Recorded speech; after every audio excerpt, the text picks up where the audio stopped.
Peace. I'm Rami Salam El, and I thank you for joining us. Today, we're going to get right to it.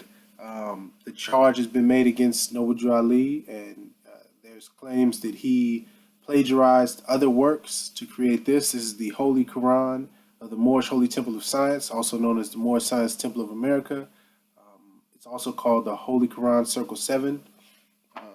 Several people, and unfortunately, it is the people that look like me, so-called black people, so-called conscious people, who have made the claim that Noble Drew Ali plagiarized this work. Matter of fact, rather than me say it, let's get right to their claims. Gonna deal with the Moors, then deal with Noble Drew Ali. Deal with the fact that he's a plagiarist and that they broke the law, taken from other people's books that they did not get permission from. That right there shows a disingenuous organization. I'm done. And of course, if we go into the Quran Circle 7 that Noble Drew Ali brought, we'll find that 50% of it comes from the Aquarian Gospel, and the other 50% comes from a thing called Unto Thee I Grant. And if you read this book, they break it down on page 67 by Scott Joseph Farley, A Rhetorical History of Malcolm X. The reason I got an issue with this is because we cannot liberate black people with white psychology. There was a white reverend that came up with that information. But Islam has done so good for the black community. Go to the next slide. This is him. This is who he stole from. Levi Dowling. This is who he stole from. All right? Levi Dowling claimed that he had the lost 18 years of Jesus' history. All right? Look. The genealogy of Jesus with 18 years of the events, life, and works of teachers in India. So Dowling said he had the secret history, 18 years lost. Then Drew Ali said he had, because he copied his ass. I put the shit side by side. So the key is Noble Drew Ali is a master plagiarist. That's not slander. That's fact. Because you done pinpointed the original book. Now, dude, how I got there, you say, well, he prepared it. Well, he prepared it without the permission of the original authors. I don't give a fuck what he did. If you take my shit, I don't give a fuck. They put it, you cannot use it in no books, no this. They put the whole shit up there. So y'all keep talking law and y'all see that's a flagrant disrespect of law. Copyrights is there for a reason. And so y'all, that's plagiarism, nigga. And that right there kills it. You're dishonest. You're dishonest. You stealing other people's shit, preparing it and having people believing that you was the author. And if I had not went behind and showed the people the original books, that's what they would have believed. And y'all got away with that. But then when we put that shit up in your face, you want to say he prepared it. That's bullshit. You busted, nigga. You busted. He's a plagiarist. I'm done. Boom. All right, so you've heard the claims. Now let's see the evidence. Let's take away the ego. Let's take away the personalities. It's not what I say versus what these brothers are saying. It's what is the facts. What is the truth of the matter? So before we even get to the Quran and the Aquarian Gospel and Unto Thee I Grant, let's first look up the definition of plagiarize. I'm first going to look it up in the Black's Law Dictionary, 4th edition. If you don't have one, please go get a law dictionary. It doesn't have to be Black's Law Dictionary. It's very important, especially when you're dealing with matters of law, what's legal, anything that has to do with any contracts, etc. That's dealing with law and legality, and you need to know what words mean in this context and not just in a social or cultural context. So looking at plagiarize, it's on page 1308, plagiarism. The act of appropriating the literary composition of another, or parts or passages of his writings, or the ideas or language of the same, and passing them off as the product of one's own mind. And then I wanted to look it up also on Google, just so that we would be crystal clear. So go to Google, and in the search bar, you type define space plagiarize, Plagiarize, plagiarize. Then what will come up is the verb, plagiarize, to take the work or an idea of someone else and pass it off as one's own. To copy from someone and pass it off as one's own. So, in short, somebody's work, hey, I like this here, I'm going to take it, I'm going to package it my way and say, hey, this is my work. Even though I didn't have anything, this is not my literary work at all. I'm just claiming it as mine. That's what plagiarism is. And it's actually a crime. One example of that, especially for Black History Month, is Alex Haley and Roots. Alex Haley plagiarized, meaning he took almost the entire story from another author named Harold Corlander, who's actually a European.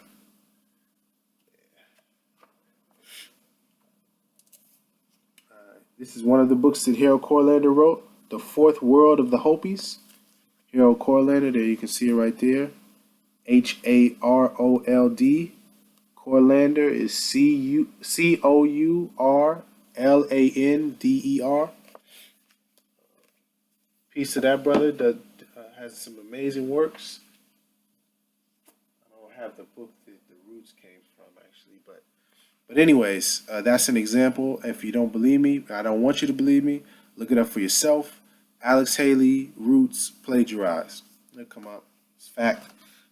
And he was sued in court, and Harold Corlander was victorious over that.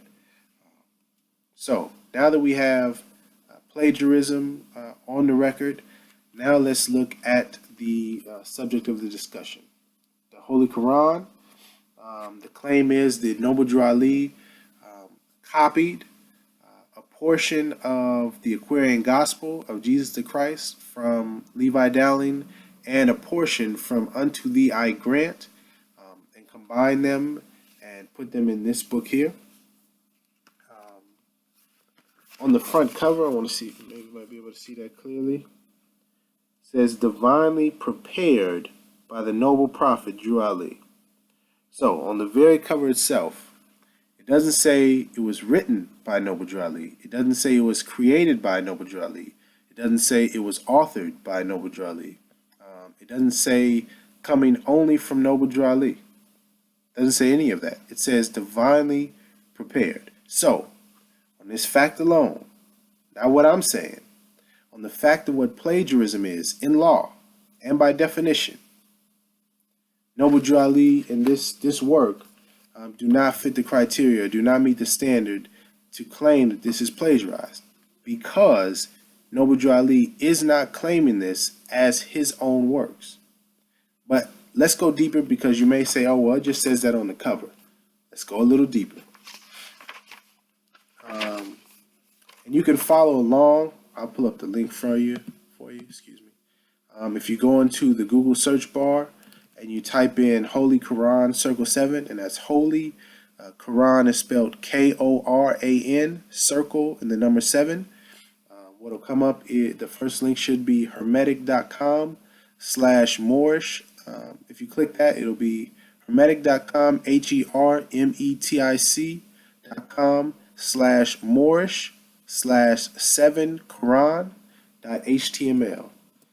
So you can follow along and read along with me. So you do not have to just believe what I'm saying. You can research it, and when you pull it up, the main difference, this is actually a reproduction of the 1926 edition. So it still says Holy Moorish Holy Temple of Science, and at the top of this one it says the Holy Koran of the Moorish Science Temple of America. That's because it underwent a name change in 1928. Getting to the back to the book. If you scroll down just a little bit, you'll see it has a prologue section, and if you click that, it'll drop you right down. Just read it real brief. Up top, the genealogy of Jesus with 18 years of the events, life works, and teachings in India, Europe, and Africa. These events occurred before he was 30 years of age. These secret lessons are for all of those who love Jesus and desire to know about his life works and teachings. So here is describing what this book is about. It's about the history of Jesus, also known as Joshua, Isa. And I don't even want to get into that. Let's get back to this. Here we go. The reasons, and I'm dropping down to the second paragraph. The reasons these lessons have not been known is because the Muslims of India, Egypt, and Palestine had these lessons. Let's pause there. So, these lessons were already in existence for Muslims, which also is Moors. And they were in India, Egypt, and Palestine. And it's saying in the prologue, these lessons were already created. They are already there. And they had them in those areas. So, again, it's making it clear Noble Drew Ali did not write these. He did not author these lessons, prepared them. Let's continue. Palestine had these secrets and kept them back from the outside world, and when the time appointed by Allah, they loosened the keys and freed these secrets. And for the first time in ages have these secrets been delivered in the hands of the Muslims of America. All authority and rights of publishing of this pamphlet of 1927 by the Prophet Noble Drew Ali. There you go. So, also, this is also clarifying that Noble Drew Ali didn't steal these lessons. No. These lessons were given to us by Allah from the Muslims.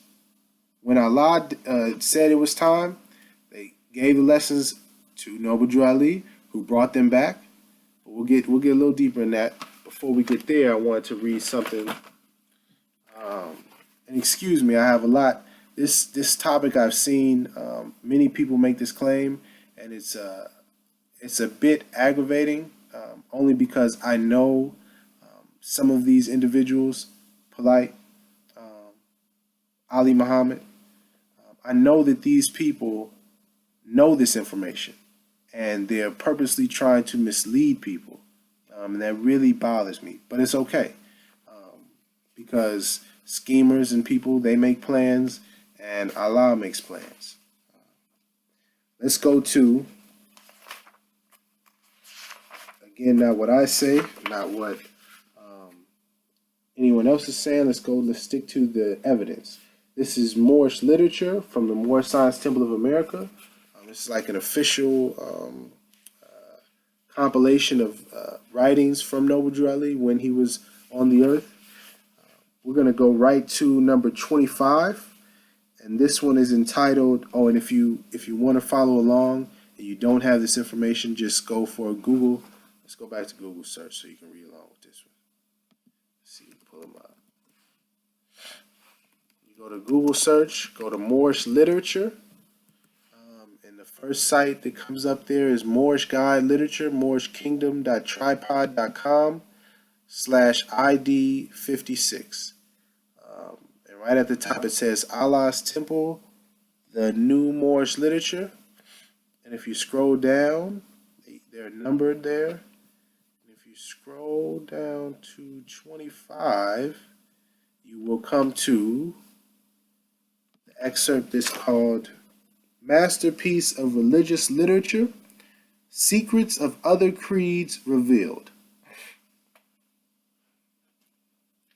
The Prophet, Noble Drew Ali, has spent many hours preparing the latest edition of the Quran, which will be a masterpiece of religious literature. To Americanize the Oriental idea of Islam involves many changes that are more or less negative to the main purpose of the Islamic religion. Such changes are carefully considered with the idea to avoid changing the complexion of the original text.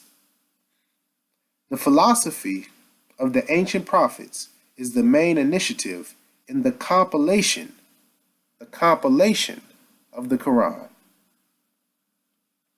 Meaning they're compiling, putting together separate pieces, meaning those pieces were already established, meaning that he's not claiming that he wrote them. Noble Drew Ali, that is, just if you weren't clear. No thoughts of propaganda enter this work. as has been the cause of many former religious works, such as the Bible and other books of creed. Ain't that something? Let's continue. That's my goodness. The sole purpose of the prophet in giving such a message to the world is to save fallen humanity.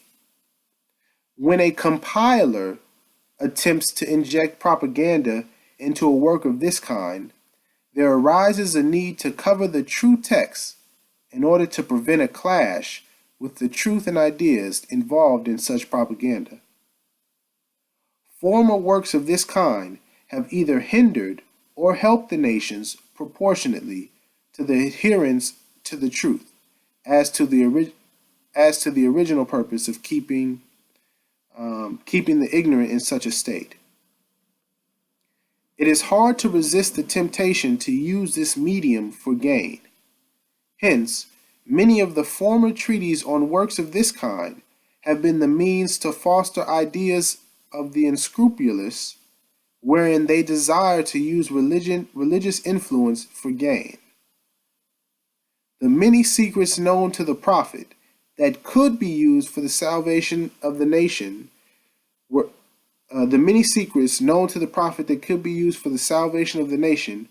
either left out or colored to an extent that their meaning was made void. Such is not the case with this edition of the Quran. So he's saying that in previous works, people that were schemers injected certain things for religious influence and gain, and that the secrets, the true lessons that we are supposed to get when we pick up the Bible or we pick up other religious texts, was either left out, just removed from the book completely, or colored to an extent that their meaning was made void. Whew. That's deep right there. Let's get back to it. And then he's saying such is not the case with this edition of the Quran, meaning that the secret meanings are in here and not covered so that they're made void. All the secrets of the ages known to man are put into this work. This book is 64 pages, by the way. All of the secrets of the ages known to man are put into this work. The secrets known only to the Magi are here revealed. The reading of the stars, the interpretation of marriage relations, the understanding of the span of life, and other such as has been kept from the Occidental world are in this book boldly brought out. The Quran, Americanized as it will be, can be bought in a few weeks. It will be sent to all governors of the more science temples of America. By Noble Drew Ali. So, if we weren't clear before, we are now crystal clear. Noble Drew Ali is not claiming to be the author of the Quran, nor the writer, nor the creator. He is a compiler. He prepared it. Are we clear? Cannot be plagiarism because he's not claiming it as his own. Never has. And you can't find a single piece of literature that has Noble Drew Ali making this claim. You can't find it because it doesn't exist. So those claims are completely void. Cool? This is not my opinion. This is not the opinion of just more saying this. This is simply the facts. Now, if you don't want to accept the facts as being true, well, that's, on you. But they are what they are. Truth is truth. And it does not change nor pass away.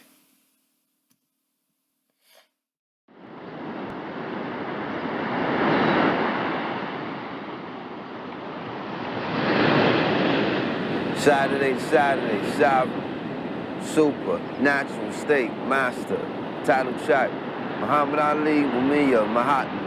The power of a good name is very important. Tucson, Louisville, Noble Drew, Marcus, El Hard, Shabazz, Tupac, and Asada. Jesus Sojourner, Gil Scott, the Reverend Dr. King, Imam Jamil, the Angel Gabriel, Black Dog, the Black Panther Party, Zulu Nation. And what did this young man say his name is? Yasin.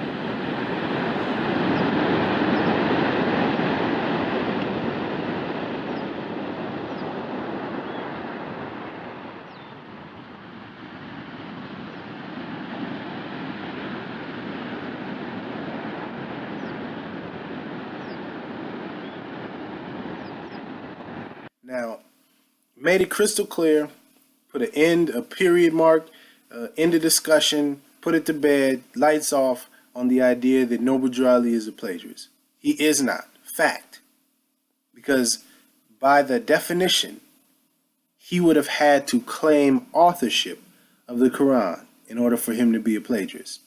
That's part of the definition of plagiarism, is that you copy someone's work and you present it as your own.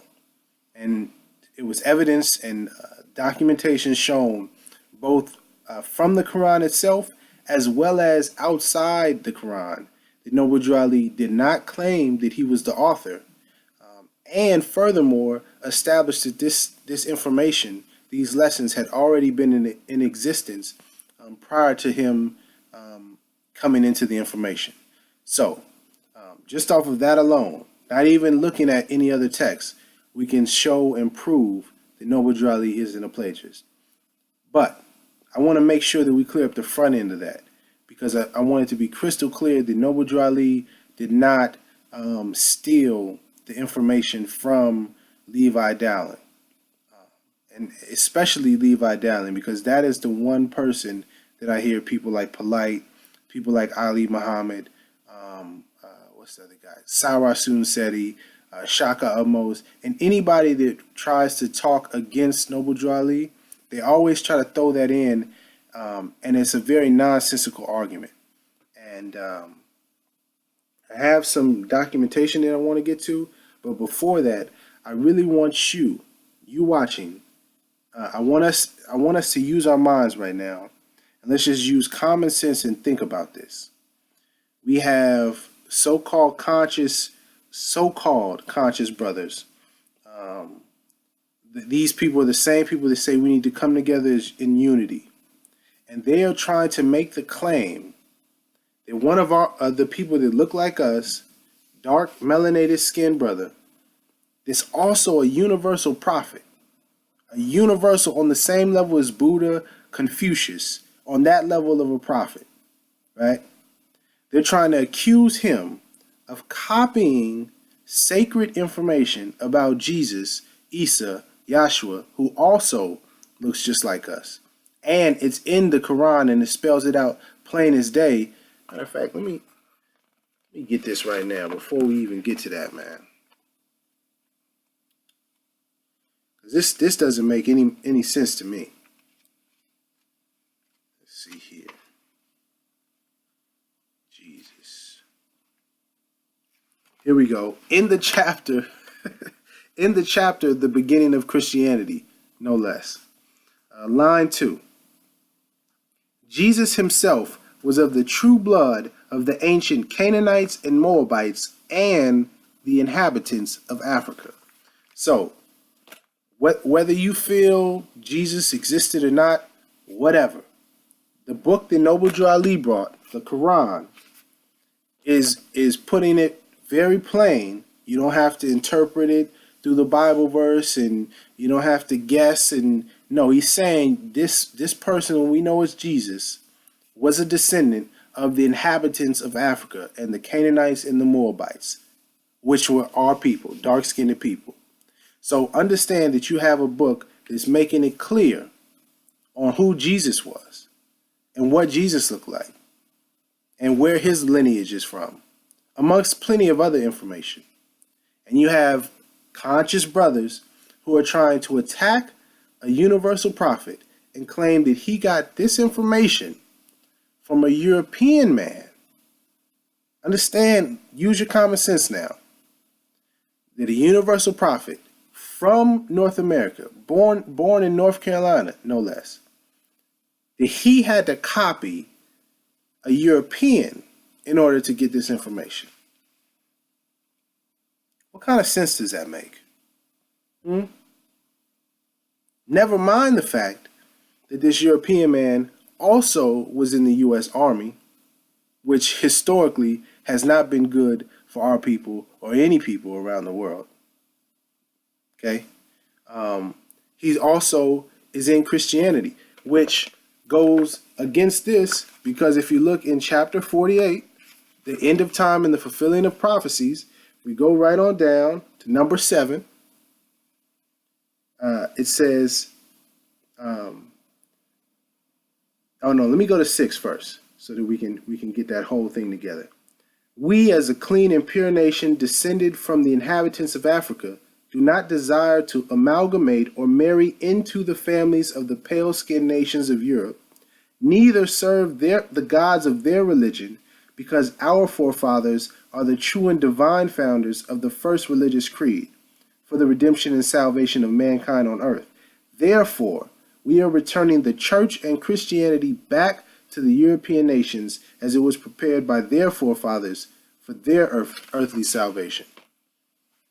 So again, you have information like this in the Holy Koran, and these people, so-called brothers, who claim that they want unity and want to uplift quote-unquote black people, are making a ludicrous claim that Noble Jew Ali, again, a prophet, had to plagiarize a European man. Think about that. Think about that. And while you're thinking, I'm going to play you a clip of this guy named Shaka Utmost, one of the so-called conscious people. He's into, Kemetic science and the Nile Valley civilization in ancient Egypt, etc., etc., etc. And you're going to watch this clip, and you're going to see he isn't very well studied in this information, but is just arrogantly making claims about Noble Drew Ali and what he did and did not do, what the Quran, where it came from and did not come from. Dealing with this particular portion of the book, which is the Aquarian Gospel of Jesus Christ, I got the author's name right here. I looked it up. Okay. The man's name is Levi H. Dowling. Levi H. Dowling. This is the author of the book of the Aquarian Gospel of Jesus Christ. He was born May 18th, 1844, and he died August 13th, 1911. He was an American preacher, right? He was born, no, with a name like Levi, I don't think so. Well, hold on, let me find out right now. I'm sure they'll talk about his parentage, right? I doubt it. He was an American preacher born in Belleville, Ohio, all right? His father, look at it, hold on, look at it, you're gonna love this. His father, of Scots and Welsh descent, this is a English dude, right? Was a pioneer preacher among the disciples of Christ. So this is where this Aquarian gospel is coming from. A man with this heritage, right? At the age of 13, in his first public debate, he took the negative side against the Presbyterian elder on the everlasting punishment of the wickedness. Levi began preaching at the age of 16, and at the age of 18 was the pastor of a small church. He entered the United States Army at the age of 20 as a chaplain, served in capacity in the Civil War, 1866. He was a student at Northwestern Christian University. So the dude was basically just absorbed in Christianity all of his life from his birth. Even as a child, he was impressed with the sensitiveness of the finer ethers and believed that in some manner they were sensitized plates on which sounds, even thoughts, were recorded. He studied etheric vibration, determined to solve the great mysteries of the heavens for himself. 40 years he spent in study and silent meditation, and allegedly, eventually, he found himself in that stage of spiritual consciousness that permitted him to enter the domain of these superfine ethers and become familiar with their mysteries. All right, this dude was like... During the meditation, it was claimed that he was able to repeat events as many times as necessary in order to produce a perfect transcript. He spent many months transcribing the events he supposedly witnessed in the Book of God's Remembrance, also known as the Akashic Records. Oh my God. This is the same man responsible for the Akashic Records. All right. This is some real spooky mumbo bumbo bullshit. All right. Yeah.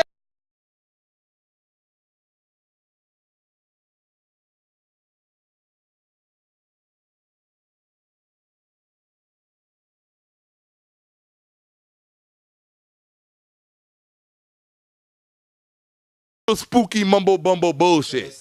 All right. Yes, it says right here, the Book of Remembrance. It says right here, also known as the Akashic. They're not talking about the actual Akashic record. No, hold on 1 second. Let me make sure of that. Yeah. It says also, I can read, it says also known as the Akashic Records. The Theosophy and Anthropology, the Akashic Records, a term coined in the late 19th century from Akasha Akasi, the Sanskrit word for sky, space,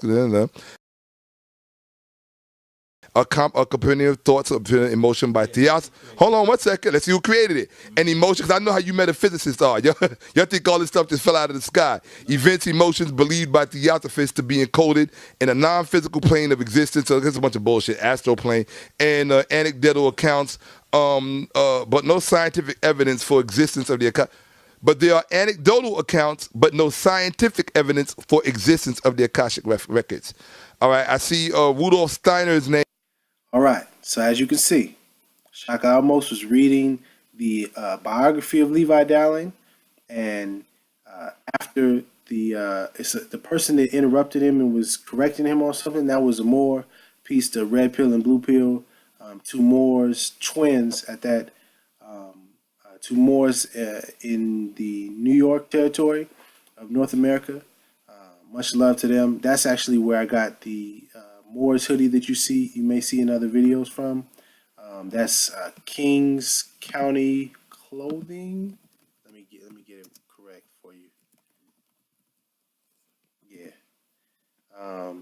kingscounty.bigcartel.com, and that's KINGZKOUNTY.bigcartel.com. So go there to get your Moorish apparel. But anyways, back to the subject at hand. As Shaka Almost was reading, that is when he realized that Levi Dowling himself is not the author of the Aquarian Gospel, that he claims that he transcribed the information from the ether realm. Yes, the ether realm in the sky, not a physical place. It wasn't some ancient manuscript or some ancient scrolls that he transcribed this information from, but that he meditated and went into the sky and got the information and brought it back down. That's Levi Dowling. Now, if you want to believe that, it's your choice. Believe what you wish, whatever floats your boat. Okay. And I know what some of you are going to say. Well, that doesn't explain where Noble Drew Ali got his information, because you just said Allah loosened the key, so that's just saying the same thing, because Allah you can't see. Okay, no problem. Let me show you some evidence. This is Synchronicity in the Seventh Seal. This is from Peter Moon. He also has another book called Spandau Mystery, and that is SPANDAU, Spandau Mystery. That has a more in-depth, detailed account of Noble Drew Ali's travels. But this book will work for what I'm working to communicate with you. And I'm going to be reading from page 274, and this is chapter 35. The chapter is titled Noble Drew Ali, by the way. And the person, Peter Moon, is a European, by the way, doing a lot more work than most of our brothers, by the way. Page 274. Prior to World War I, Noble Drew Ali visited Egypt, Shaka, Seti, Polite. Read that again. Prior to World War I, Noble Drew Ali visited Egypt and met the last priest of an ancient cult, who took him into the Great Pyramid blindfolded. When Drew Ali made his way out unassisted, the priest initiated him, very clear, and gave him the name Sharif Abdul Ali. On this trip to the Mideast, Ali put together a book known as the Circle of Seven Quran. So now let's analyze this. Noble Drew Ali, and this is, mind you, this is from a European brother at that. You have Noble Drew Ali And if you study outside of this book, you have several other sources that will also confirm this same timeline. The first 16 years of Noble Drew Ali's life, he was born in 1886, just so we recap, 1886. The first 16 years are kind of wishy-washy. There's no real clear evidence as to exactly where he was. But from 16, we know from several sources, including this, including also Elihu Pleasant Bay's book, Exhuming of a Nation, Noble Drew Ali, that Noble Drew Ali traveled to Egypt and Africa, okay, Egypt, Kemet, and he studied for 10 years before he came back in 1912, and then in 1913 would open up the Canaanite Temple in New Jersey. But for those 10 years, he was in Egypt studying. That makes a lot more sense to me, personally, and I hope it does to you, that a person was studying for 10 years in Egypt to get this ancient information and then brought it back. That makes more sense than believing a European man meditated, went into the ethers, transcribed information, and brought it back. To me. Once again, that's for you to decide. But based on logic and reasoning, I'm going to have to side with a prophet who's saying that he went over to Africa, no less, to Egypt, and studied the information, versus somebody, a European guy, who's not a prophet, wasn't a messenger, who didn't come with our nationality. There's nowhere in the Aquarian Gospel of Jesus the Christ does it mention Moors, or the so-called blacks and Moors. It doesn't say that anywhere. That's not the message that Levi Dowling was on at all. But if you want to believe Levi Dowling over Noble Drew Ali, a universal prophet, sent specifically to the so-called blacks because we needed him most, if that's what you want to do, cool. Brother Polite, Shaka Atmos, Sa-Netta, so-called black, whoever that wants to try to disrespect Noble Drew Ali. If that's how you want to roll, hey, it's your choice again. But we're not going to stop there. Also, going to read a little bit from Othello's Children in the New World, Moorish History and Identity in the African American Experience by Jose V. Pimienta Bay. Excuse me if I don't pronounce that correctly. You spell that just so you can look it up for yourself. Last name Pimienta Bay, B-E-Y, Ph.D. at that. So I'm going to be reading from page 191. And it says here, when discussing the Moorish Koran, Simpson implies that Ali knowingly plagiarized much of it from the Aquarian Gospel of Jesus Christ. But Ali never claimed to have written the Moorish Koran. He only states that he prepared it.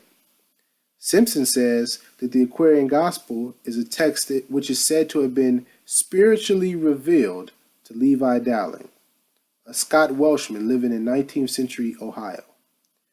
This account is echoed by a quote-unquote black divinity school via Howard University's Director of African American Religious Bodies. But neither Howard University nor Simpson ever entertained the possibility that Levi's Aquarian Gospel and Ali's Moorish Koran were both part of a continuum of more ancient sources. You see? This information is ancient. Noble Drew Ali prepared it, divinely prepared it, to be specific. Not authored, not written. Dowling himself had most likely drawn from an earlier written source, and that is precisely what Irish-American researcher Peter Lamborn Wilson found in his research, and that is in Sacred Drift. That's also a book I have, but I can't find it right now. I think both of those are in the same place. But continuing, in his more contemporary work of the early 1990s, Wilson traces much of the Aquarian Gospel and Moorish Koran's text back to manuscripts found by Nicholas Notovich, Notovitch, Nicholas Notovich, in a Tibetan monastery. It's very interesting. Just reading a little bit further. Notovich was a Russian Jew who converted to the Russian Orthodox faith. Notovich published the manuscripts in 1894 after having acquired them from Tibetan monks who had compiled them as the works of Saint Isa. Significantly, Isa is the Muslim Arabic reference for Jesus. Interestingly enough, Isa is also the Gaelic term for Jesus. Now, what's interesting about that, this Russian brother, peace to the brother Nicholas Notovich, he found these at a Tibetan monastery. And if we flip back here again to the Holy Koran, right? It says the reasons these lessons have not been known is because the Muslims of India and Egypt, we already covered Egypt, we didn't cover Palestine, and I don't even really want to get into that deep because that goes into a whole other thing. But India, and if you just look on a map, don't have to go far, but if you look on a map, let me see if matter of fact, hold on one second.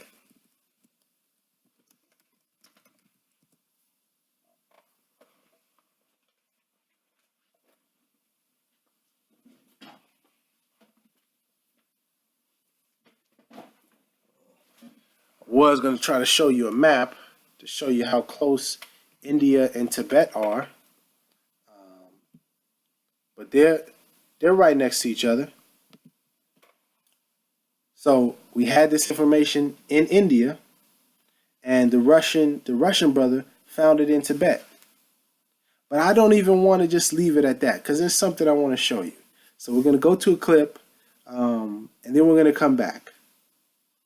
When I found myself in northern India and encountered probably two of the finest people, even to this day, that I've ever met, my teachers, they told me I was in India for two reasons. Was to learn the Tibetan philosophy and ideas, and then to share them with my part of the world. And the second reason why I was there is they wanted me to know about Isha. Of course, at that moment in time, I had never heard that name before. But the interesting thing is they are the same people. Isha is Jesus in Hindi, in the far eastern part of the world. The ironic thing is that name originated out of India, but it's also, there's Lake Isha in Nepal. The name is known in Tibet. The name is also known in what we call Iran today. It was Persia back then, and it's known also a good portion of the Orient. I spent 6 years of my life studying with the Tibetans. They are meticulous record keepers. They have a contiguous, touching records of every great master that has ever been in that part of the world. They literally have scribes, secretaries, basically, that write down everything they say. No one can sit anywhere and tell me that Buddha wrote down the sutras. He didn't. Someone else did. And the same is true with Christ. Now, if you were to go into one of the monasteries, I can tell you without hesitation that it is in, and it's the first place I saw them, the documents, is the Himis Monastery in Ladakh, which is one of the states of northern India. If you were to walk in there and say, I would like to see the scrolls of about Isha, they would look at you and say they don't exist. But if you were to go there and they trust in you and they like you and they understand that you're not there to dispel, they would walk up to you and say, your Isha was here. And what Kaila did, who was my abbot, my lama, is he told the abbot of that monastery why I was there, that I was there to study Isha and what he was doing there, what he was learning, what he was being taught. And the abbot of that monastery scurried off. He brought several scrolls back with him, and Kaila got an interpreter, and the interpreter read the Sanskrit words to me. In 1894, Russian journalist Nicholas Notovich was the first to publish a translation of the Buddhist manuscripts which describe Jesus' life in India in his book, The Unknown Life of Jesus. Another well-known personality who wrote about Jesus living in India was Swami Abhedananda, who was president of the Vedanta Society in New York. Dr. Harefield is only the 18th person and the second American who has ever been allowed to read the precious documents. And that's how I made the connection, because when they said to me, "Your Jesus was here," this was his name. Now, I was raised as Catholic. I was stunned. My first inclination was no way. I mean, do I really have to go any further? Are you seeing the trend that's going on? Nicholas Notovich, the Russian brother, who got the information from a Tibetan monastery about Isa, Jesus. Then you have this brother here, the European brother. They traveled to India, to the monasteries, Tibet, got the information about Isa, about Jesus. You see the trend? See, Noble Drew Ali did not copy this information from Levi Dowling, the Aquarian Gospel of Jesus Christ. But there's something that I find interesting with those claims of those people. If you listen closely, they never said that the information was incorrect. I think partly because they didn't study. But in truth, it's history. It's records. So it's not going to change unless the person who is transcribing is injecting some propaganda, then it would change. Otherwise, the records are the records. And it doesn't matter if the Russian guy gets it in 1870 or whatever he gets it, or Noble Drew Ali, they got it in 1902, or you go right now in 2016. The information is the information. It's the truth. Yes, Isa, Jesus, Yahshua was a real person. Yes. And I have a video, if you wanted to learn more, was Jesus a real person or a myth? So you can watch that if you're interested. But let's stick to the topic, because I know what some people are going to say. Well, yeah, you proved that about the Aquarian Gospel, but you didn't say anything about Unto Thee I Grant. And Cyrus Sudansetti and Polite, they were saying that Noble Drew Ali copied half of it from Unto Thee I Grant. So what about that half? No problem. We're just gonna touch on this real briefly. We don't even have to get too deep in this, because once you see what happens, you see everything lines up. So I did some searching. I was trying to find the actual text. I can't find it right now. Unto Thee I Grant, but you can go to amorc.org.uk. This is the Rosicrucian Collection website. So you go here, amorc.org.uk/collection/unto-the-I-grant. Or if you just look up Unto Thee I Grant, AMORC, it'll come up. And this is just the book description. I'm going to just read the book description. Several versions of this extraordinary book of spiritual and moral guidance have been in private circulation since about 1750. Although the first 18th century editor gives a brief history of the discovery of the original Tibetan manuscript from which it is translated. Unto Thee I Grant, the book that we're reading now, or the book that if you look it up and you can find it and you're reading, was transcribed from Tibetan manuscript. Think that's a coincidence? No. Well, let's continue.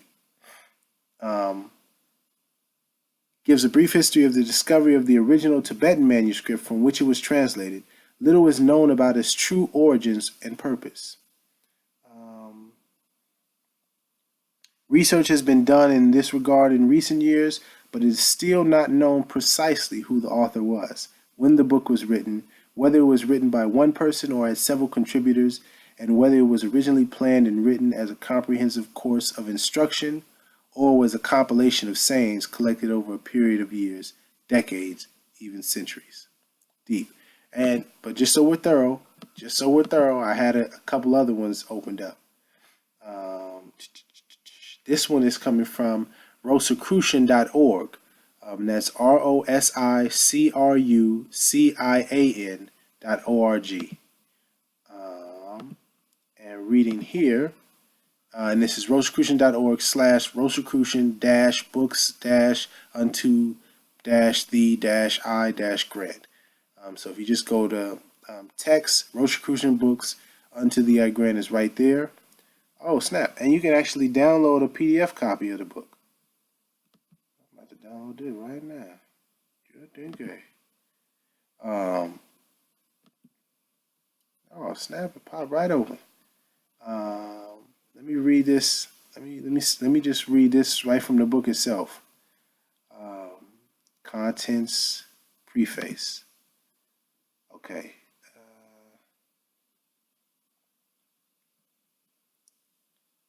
The original preface and introduction to the matter of this book gives us the following strange, interesting story of the origin, discovery, and translation of this rare mystical work. Just trying to find the keys here. It's telling a story, got letters. Man, the great representative of God, the Grand Lama, sovereign, Emperor of China. Man, I really wish I had known this. The authorship. Here we go.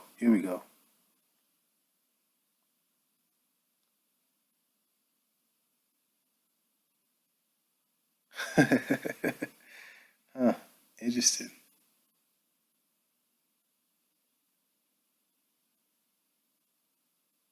Oh, wow. Oh, buddy. Okay. Sorry, find the stuff. Okay, so let me read this. It has a section on page 12. It's called Its Authorship. Unto thee I grant its authorship. And it says, let me just read the whole thing. The reader will note in the letter from the English gentleman to the Earl of Derby that there is some speculation as to the author of the original manuscript. The Grand Lama and his associates claim that the manuscript had been in their possession and used by them as foundation for their teachings since 732 AD. 700s. You know, there's some funny thing about the 700s because that's right around the time when the more... Never mind. They meant that the records indicated its existence at that time, but it may have been in their possession of some of their adepts and masters outside of Tibet for many years before that date. It was natural for those in Tibet to attribute the manuscript to one of their great writers, such as Confucius or Lao Kun. But in the light of modern research, and especially in the light of revelations made by the excavations in Egypt and Jerusalem, as in Palestine. Oh my God. I'm sorry. This is just, you can't make this stuff up. If only you would just study. Revelations made by the excavations in Egypt and Jerusalem within the past 100 years and since 1749 when the Tibetan copy was translated into English, we can plainly see that the original manuscript was not written by Confucius or anyone of his time or nation or beliefs. There is every indication throughout the work, as it appears on the following pages, that it was written by Amenhotep IV, Pharaoh of Egypt, during the years 1360 to 1350 BC, or thereafter, or by some of his successors in the great school of mysticism which he founded in Egypt. Really? Come on. What? Do I need to go any further? You guys need to be studying this. This is coming from Egypt. Let me finish up on this page here. Reference to any encyclopedia will reveal the fact that this pharaoh upset the priesthood teachings and idol worship of Egypt by the establishment of a monotheistic mystical religion, and every authority on the history of religion points to him as the first man in the civilized world to proclaim the belief in one God, and he has been rightfully called the greatest modernist of all times. He established a cult or secret brotherhood based upon this mystical religion in the city which he founded and named Akhenaten. I mean, really, what more do you need? I mean, as a matter of fact, do you need this right here? Have you studied this? Moses and Akhenaten? The secret history of Egypt at the time of the Exodus? If you haven't, I highly advise you to. Very important. And while I was, when I pulled this book out, found this as well. It's an old picture. The timing is pretty funny to me. That's all. But I wanted to close it up with some teaching, because now we have cleared up the facts that, one, Noble Drew Ali did not plagiarize because he didn't claim this as his own writings, but also that the Aquarian Gospel, that information, did not come from Levi Dowling, and Unto Thee I Grant traces its origin back to Egypt, which only confirms what is said in here, that these secret lessons were in India and Egypt and Palestine, because he said it was in Jerusalem. Come on, I mean, what? Man, but let me finish up, because there is a clip of Seti, who talks very loosely and wildly about Noble Drew Ali and the Moors. So there's a clip of him that I want to show you. Then we're going to come back up and we'll wrap it up. Amazing. I'm sorry. This is just, come on. All right, we'll wrap. What y'all want me to do? Y'all want me? Drew Ali is a master plagiarist and one of the more profound literary thieves of the 20th century. And I got that out of some books, but I just had to bring it streetwise. That's what they say. Chapters 2 and 19 from the Aquarian Gospel of Jesus Christ by Levi. Chapters 20 through 44 from Unto Thee I Grant. And they say chapters 1, and I mean, that ain't much, 45 through 48 originally by Noble Drew Ali. So they suppose. Improved about the Aquarian Gospel of Jesus to Christ. We already talked about Unto Thee I Grant and shown the connections that lead us back to Egypt and India and Tibet and ancient manuscripts and all of that. So now let's discuss the remaining 4 chapters that Seti pointed out and is said to have been written by Noble Drew Ali. I'm just going to read the titles of them and then a small excerpt from the last chapter. Chapter 1 is, the title is The Creation and Fall of Man. Very amazing chapter. Every time I read it, I find something new. Some wisdom is revealed to me in this chapter. So I highly, and it's literally, this page and this section here. Not even a full 2 pages. And it's probably one of the deepest chapter, if not the deepest chapter in this book. So if you read nothing else, check this out. Chapter 45 is the divine origin of the Asiatic nations. Very important. Matter of fact, I'm going to read this. The fallen sons and daughters of the Asiatic nation of North America need to learn to love instead of hate, and to know of their higher self and lower self. Powerful. I mean, it has a lot of more information, but I want you to read it. Chapter 46, the beginning of Christianity. Very important. I think we all need to read this. If you're Christian, if you're Muslim, if you don't believe in any religion, if you think Jesus is fake, etc., etc., read this chapter. Chapter 47 is Egypt, the capital empire of the Dominion of Africa, which I think would be really important for SETI, Shaka Atmos, Polite, and anybody that is into the Kemetic science, ancient Egypt, culture, history, etc. It will be very, I feel, wise for you to read this chapter. And then lastly is chapter, actually, no, I'm going to read this. Not actually, you read it. I want you to read it. The last chapter is chapter 48, and this is the line I actually did want to read. Okay. I'm going to just read the first three. The last prophet in these days, just so we're clear, in these days, the last prophet is Noble Drew Ali, who was prepared divinely in due time by Allah to redeem men from their sinful ways and to warn them of the great wrath which is sure to come upon the earth.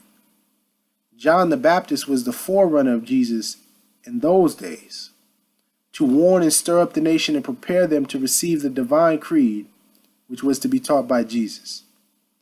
In these modern days, there came a forerunner that was divinely prepared by the great God Allah, and his name is Marcus Garvey, who did teach and warn the nations of the earth to prepare to meet the coming prophet, who was to bring the true and divine creed of Islam, and his name is Noble Drew Ali.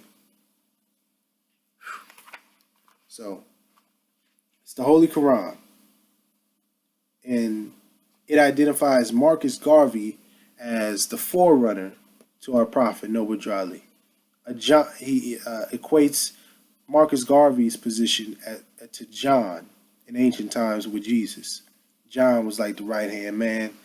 I mean, I didn't want to get into that. What I do want to get into, and closing it out, is this book here, Marcus Garvey, Message to the People, the Course on African Philosophy, New Marcus Garvey Library, number 7. I'm gonna read out of chapter 6 or lesson 6, and it's entitled Christ. If Christ as man never existed, but was only an assumption, it would have been a glorious assumption to set man a high spiritual example of how he should live. There's no cause to doubt that Christ lived. Because you did not see him and feel him yourself as Thomas did, why should you doubt his existence? You can doubt that. You may as well doubt that your great-grandfather ever lived, because you never saw him nor touched him. Logically, there is a fair assumption for you to believe that your grandfather, whom you knew, must have had a father in order to have been born. Logically, his father must have been your great-grandfather. You don't have to see everything to believe it. And you got to move from belief to faith to knowing, just so we're clear. Peace to Marcus Garvey. Moving a little further, just this last part here. The greatest thing that Christ taught was love. Let me read that sentence again. The greatest thing that Christ taught was love. Love thy neighbor as thyself. Do unto others as you would have them do unto you. In these statements are wrapped the highest ideals of a Godhead, as in the relationship of a father with his children. There has been no greater philosophy in the history of mankind. Support this philosophy and never change until God manifests himself or herself to the contrary, which is not likely. Let me read that sentence one more time so that you can get it very clear.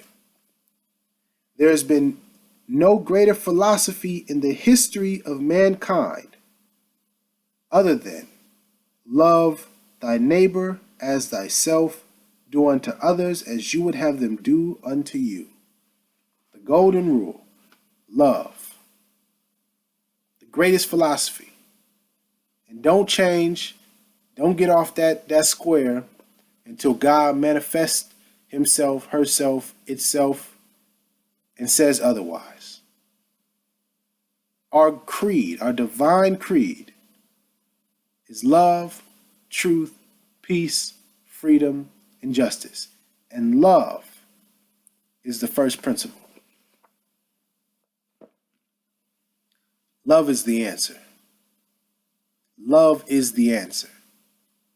And even in making this video, I want you to know, Brother Polite, Shaka Amos, Seti, who was the other person? Shaka Amos, Seti, Polite. I'm blanking on the other person right now. But anybody, you watching this, I love you. Seriously, truly. And we have to spread that love. Now, I made this video to correct some mistakes, but really and truly, the most important part of this whole video is to love. Love others as you love yourself. I hope this is getting through to you. I hope that you understand the importance of love and how powerful love is. Yeah. Thank you for watching. I really appreciate you. I hope that you spread the message to other people and love spreads all over this world because we need it in these days and times. And I think that's it. Thank you. If you want to contact me for more information, please send me an email at iamhhtemple@gmail.com. Once again, iamhhtemple@gmail.com. Go to morrisdirectory.com, rvbaypublications.com, khalifamedia.com, iamhhtemple.org. Man. Oh, and above all, please read this book. Please read it. Amazing. I think that's it. That's it for real this time. Peace and much love to you.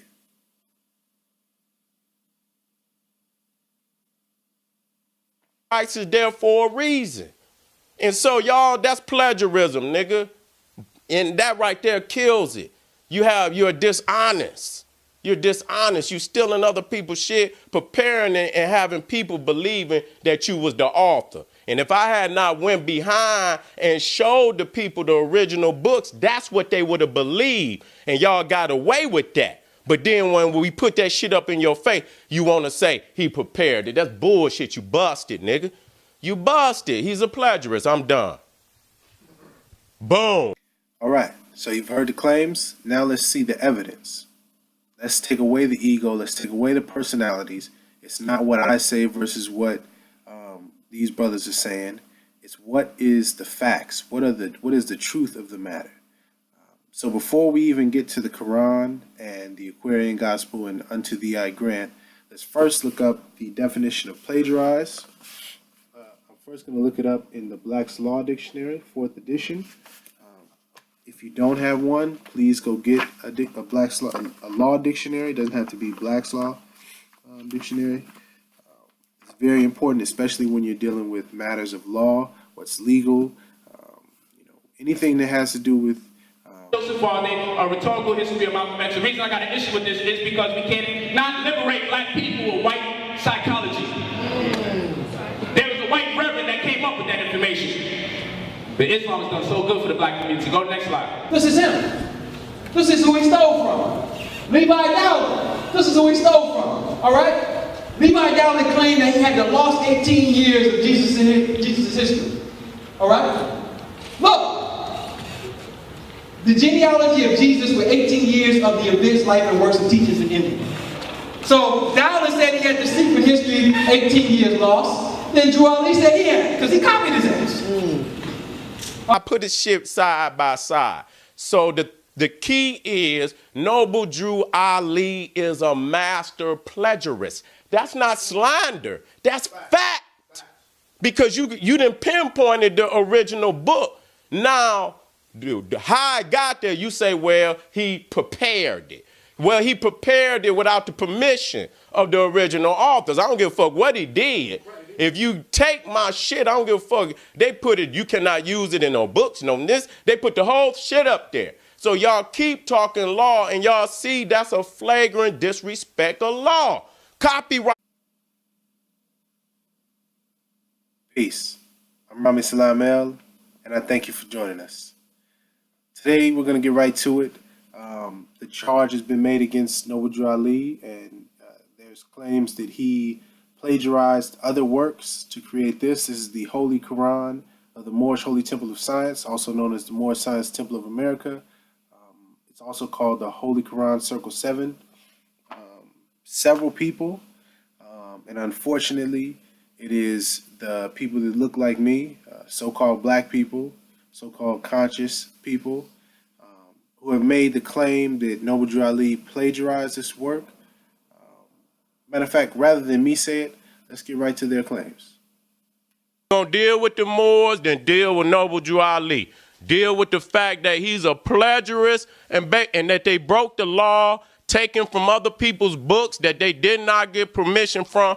That right there shows a disingenuous organization. I'm done. And of course, if we go into the Quran Circle 7 that Noble Drew Ali brought, we'll find that 50% of it comes from the Aquarian Gospel. And the other 50% comes from a thing called Unto Thee I Grant. And if you read this book, they break it down on page 67 by Scott. Any contracts, etc. That's dealing with law and legality, and you need to know what words mean in this context and not just in a social or a cultural context. So looking at plagiarize, this on page 1308, plagiarism. The act of appropriating the literary composition of another, or parts or passages of his writings, or the ideas or language of the same, and passing them off as the product of one's own mind. And then I wanted to look it up also on Google, just so that we would be crystal clear. So go to Google, and in the search bar, you type define space plagiarize, plagiarize, plagiarize. Then what will come up is the verb, plagiarize, to take the work or an idea of someone else and pass it off as one's own. To copy from someone and pass it off as one's own. So, in short, somebody's work, hey, I like this here, I'm going to take it, I'm going to package it my way and say, hey, this is my work. Even though I didn't have anything, this is not my literary work at all. I'm just claiming it as mine. That's what plagiarism is. And it's actually a crime. One example of that, especially for Black History Month, is Alex Haley and Roots. Alex Haley plagiarized, meaning he took almost the entire story from another author named Harold Corlander, who's actually a European.